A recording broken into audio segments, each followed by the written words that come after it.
So, okay. Get ready with me for a unthrill ride. Not a thrill ride, just a regular ride.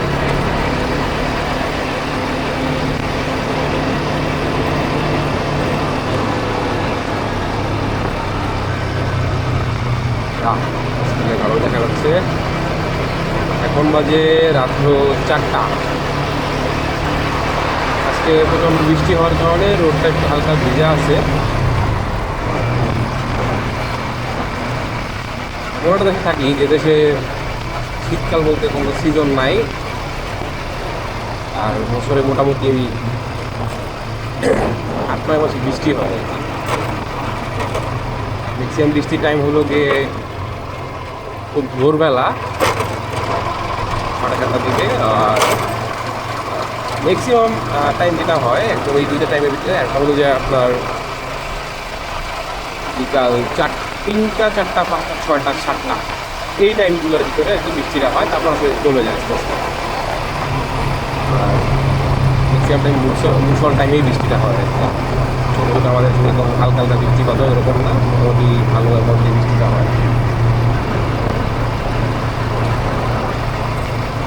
এই বৃষ্টিটা না হলে অবশ্যই এটার সাথে আর মিডিল ইস্টের সাথে কোনো পার্থক্য থাকতো না। বৃষ্টির জন্য পার্থক্যটা হয়, তাছাড়া এখানেও প্রচণ্ড গরম পড়ে। পার্থক্যটা শুধু হলো ডিফারেন্সটা বৃষ্টির জন্য হয় আর কি।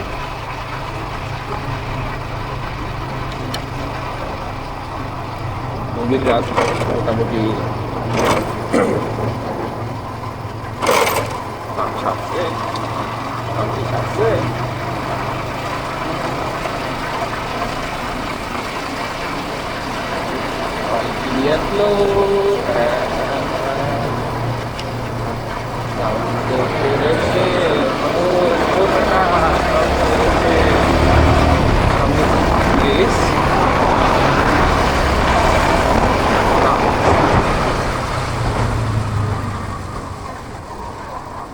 এখানে সম্ভবত রোড অ্যাক্সিডেন্ট হয়েছে। হ্যাঁ,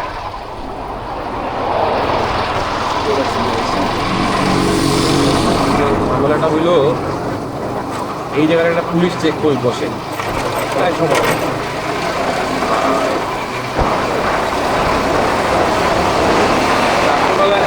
এই জায়গাগুলোতে অ্যাক্সিডেন্টও হয়। আমার অনেকবার দেখা এই জায়গাটায় অ্যাক্সিডেন্ট অনেকবার দেখছি, আবার পুলিশ চেক করতেছে।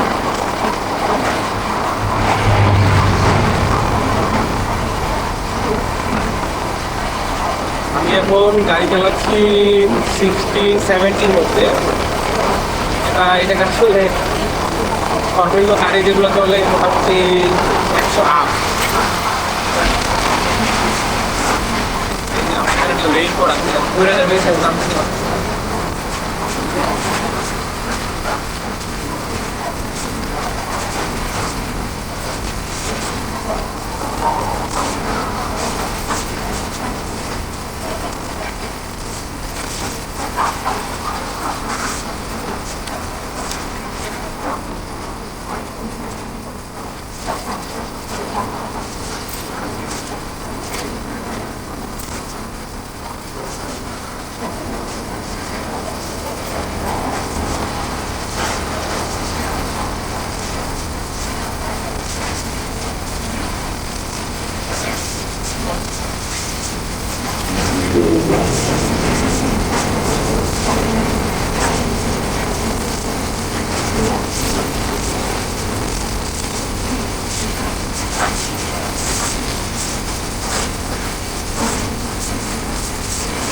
এগুলো তো আমার গাড়ির স্পিড দিয়ে এইমাত্র পুরো হাইওয়েটা ডিস্টার্ব করলাম, কারণ এই জায়গায় মোটামুটি হাইওয়েতে মিনিমাম স্পিড 100+।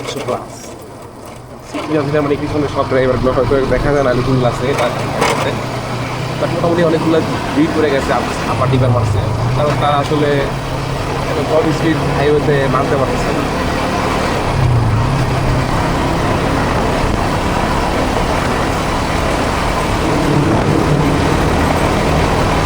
তো সামনে আর একটা ঝামেলা আছে, এই যে মোড়টা আছে রাস্তাটা সামনে যে মোড় আছে, মোড় থেকে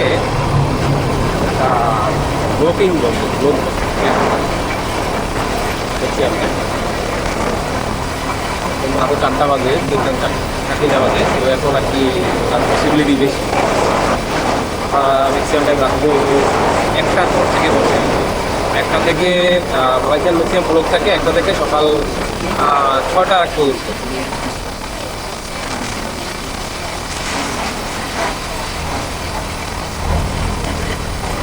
এই জায়গায় একটা কাজ করি,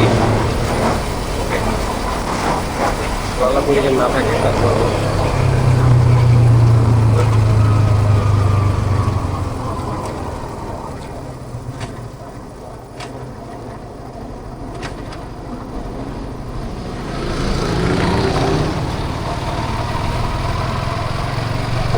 আলহামদুলিল্লাহ ক্লিয়ার।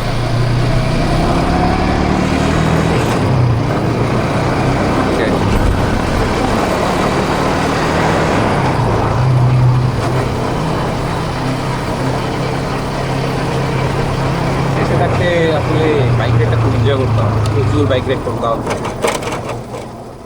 সকালে ওইটা চায়ের দোকানে যাইতাম, বাইক টান দিয়ে একটা চা খায় আবার চলে আসতাম, আবার আধা ঘন্টা পর যাইতাম, ঘুরতাম। যেমন ভাঙার পার ছিল আমাদের মোস্ট কমন জায়গা, নদীর পার ছিল, উঠে মাঝে মাঝে যেতাম, প্রচুর ঘুরে হইতো। আর আমাদের ম্যাক্সিমাম আড্ডাটা 2 মাস করে বসে। তো এখন আর ওইরকম থ্রিল বা ওইরকম ভালো লাগে কোনোটাই কাজ করে না বাইক রাইডে। যেটা করি এটা হচ্ছে যে একদম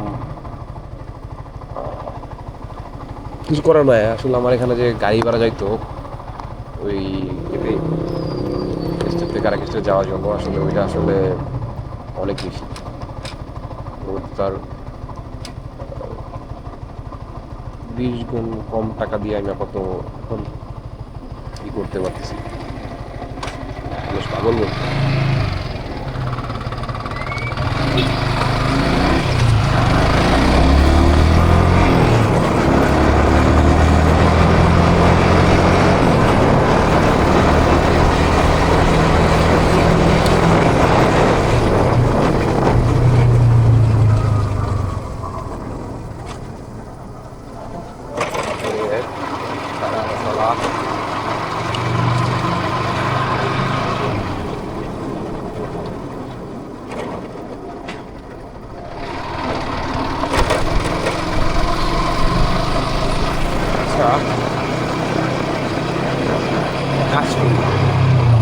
আমাদের গরিবের ইউরোপটা ঘুরে দেখায় একটু আগে।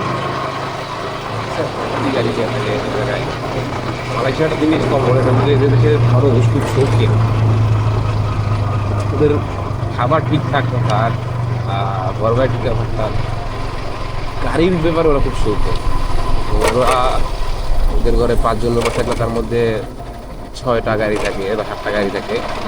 এবং বিসাইডস দ্যাট ওরা বাইক ইউজ করে। আমরা যে স্পোর্টস বাইক যেরকম, আমি একটা আরামটা বিক্রি এখন চালাইতেছি, ওরা আসলে কি ওই জায়গাতে আপনি বাইক দেখেন 100 বাইকের মধ্যে আপনি 99 পারেন স্কুটি। ওরা স্কুটি খুব পছন্দ করে, আমি জানি না আসলে কেন, বাট ওরা প্রচুর স্কুটি চালায়।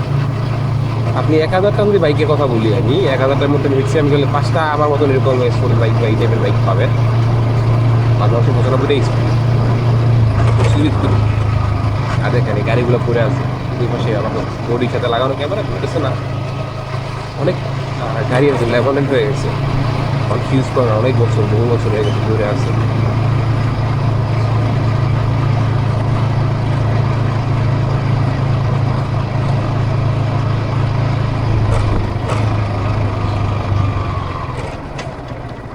এদের আবাসিক অঞ্চলগুলো গেলে দেখা যায়, যদিও এই জাতিটা 3টা জাতির মিশ্রণ।